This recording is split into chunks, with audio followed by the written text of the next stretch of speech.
Hello everyone. In this video we are going to talk about variables, expressions, and staining, right? Let's start by opening our Python and let's create a project here, right? Let me just use this one. I will just assign Python course, right? Whatever. Okay, so like here we have if you open this, we have the virtual M. And as you can see here, we can just assign a name, and we can use the interpreter of the Python version that you're using.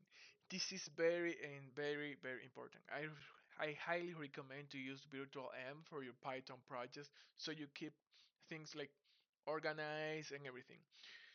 Virtual M, which is what basically does is they encapsulate your project with the Python version and the libraries.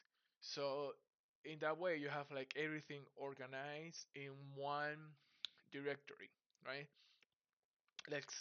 For example, let's say that we're working in a different another project, but is using a different Python version, or you have like different libraries that are like with different version, right? It will be a really chaos having like all of them like just in your directory, right? It's better if we encapsulate them and we store them in a directory, right? That's why we use virtual M, and that's why I highly recommend to use that, right? Let's just create, and we just create our environment, right? Right, good.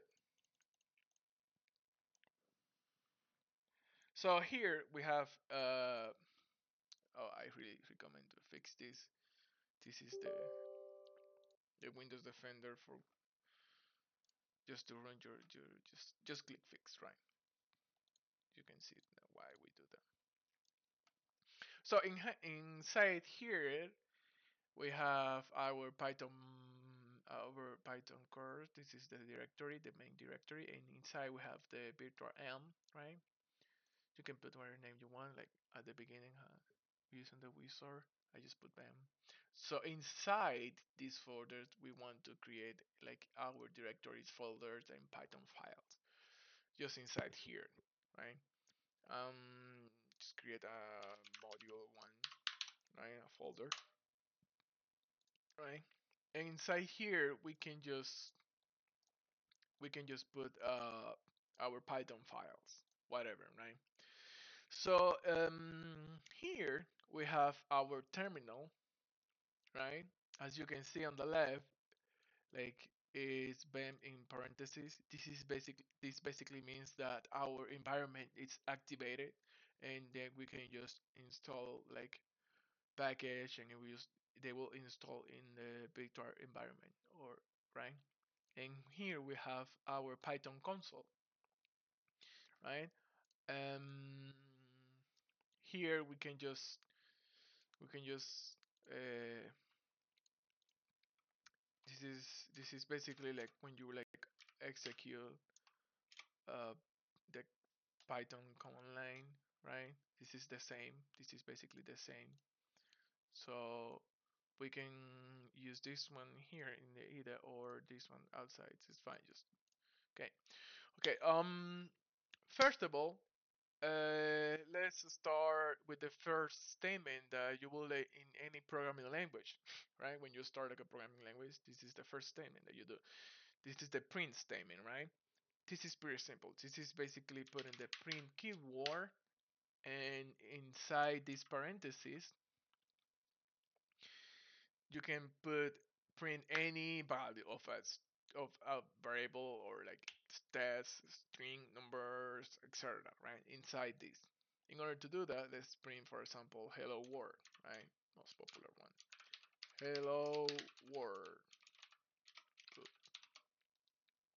right? And if you press enter, hello world, right? We just executed this this statement, right? You can print any, as I said, any value, right?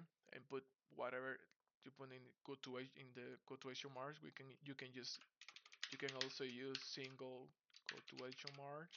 They work just fine in Python. Enter hello world. Um, you can also print like numbers like 20 or just print like really fine anything. Oh, oh, oh, oh, oh. This is I think no, you cannot do that. Right? Um, and you can print variables, right? Name. Um, and print the variable, right? Right? Good, right?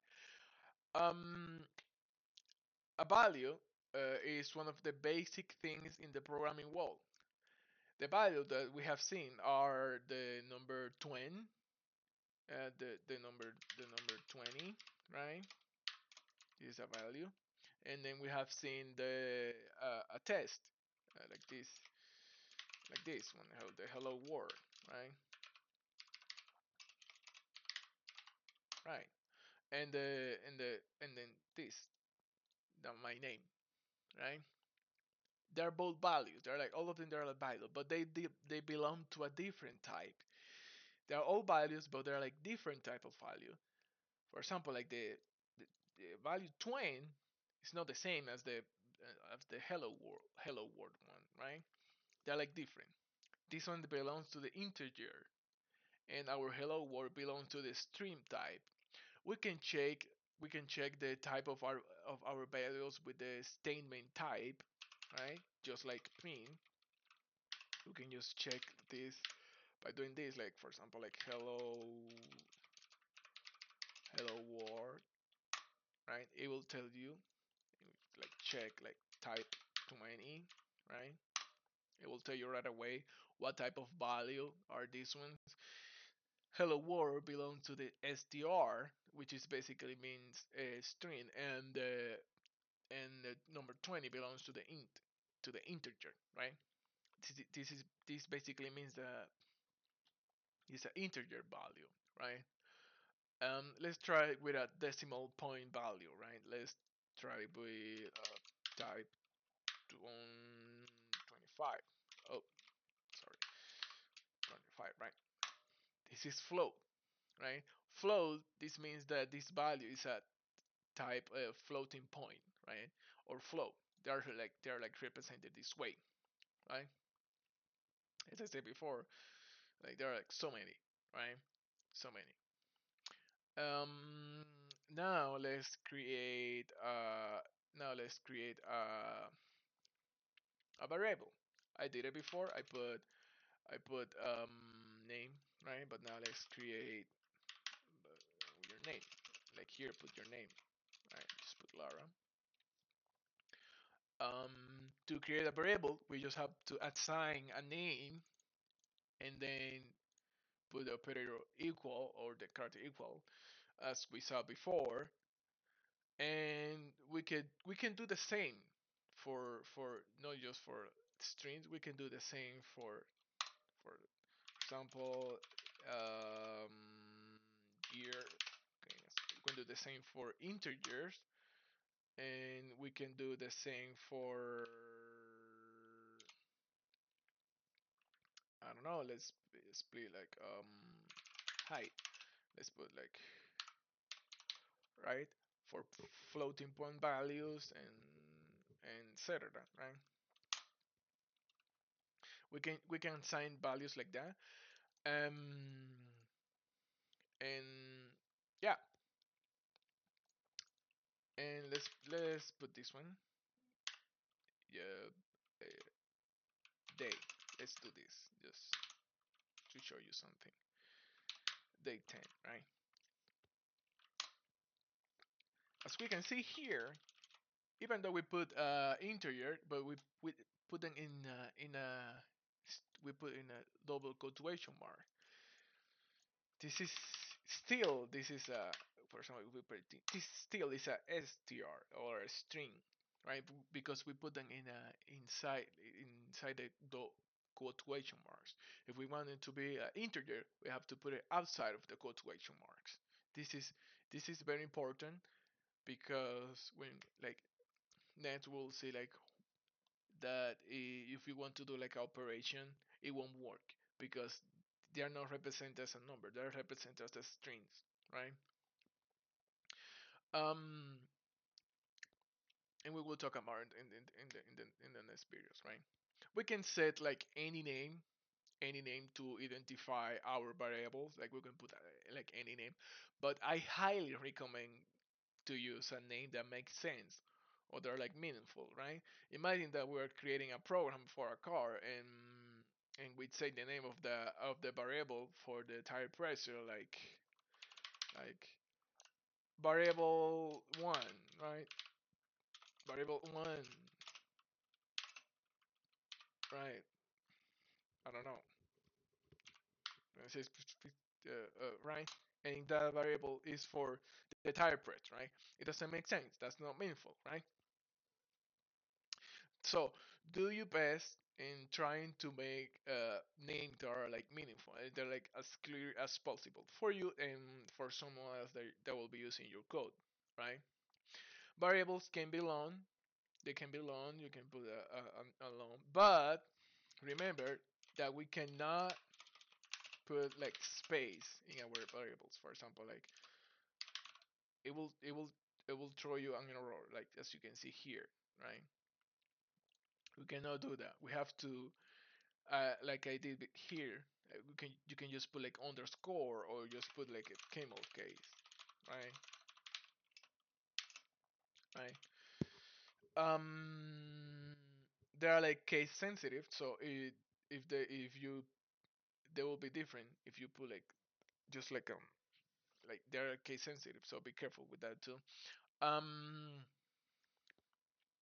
and they always, for example, they always have to like begin with a letter, right? We cannot do that. Like for example, like 65 variable. As you can see, it will throw you an error. Like 65 variable, let's put like number 10. Like it will throw you an error, like syntax error, because they always need to start with a letter, right? Just keep that in mind. But let's see. Let's try with this one. Let's see that we want to create a variable. Continue and put like this. This will continue. Right. Oh, but why? If like I follow like everything, I put continue like start with a letter. What's wrong here? This is a syntax error, right? This is a syntax error because continue, continue, it belongs to one of the Python's keywords, right? Like from or import or even print, right? Or type, right? All of these ones are like keywords the, we cannot assign variables with those names, right? And if we want to check the Python's keyword here, we can let's call the help function, right? Up, just security. We have like a little help here. Here, let me see keywords, right? So here you can see if we type keywords, it will return a list of all of the Python keywords, right? We have like false, class, continue, the one that we're trying to name, def, global, front, del, etc. Right? All of these ones are like keywords. They're like part of the Python keywords, and we cannot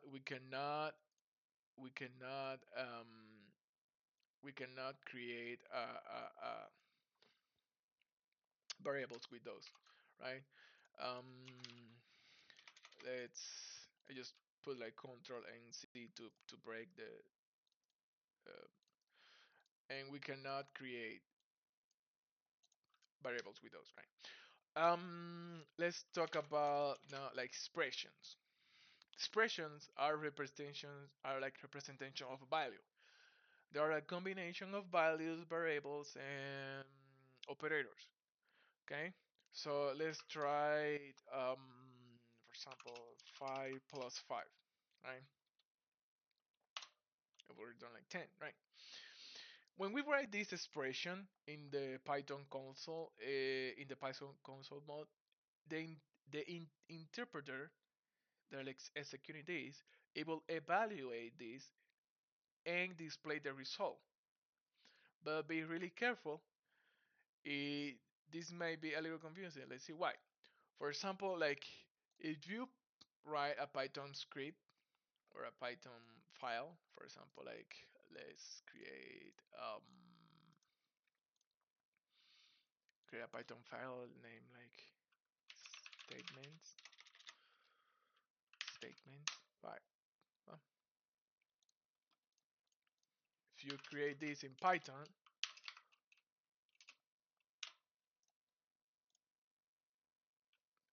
and we run this, like here, right click and run, it will not show anything. As you can see, like here, the process finished, but it didn't return like anything like here, right? This is because uh, this expression is not completed. We have to print the results of that or return the value, right?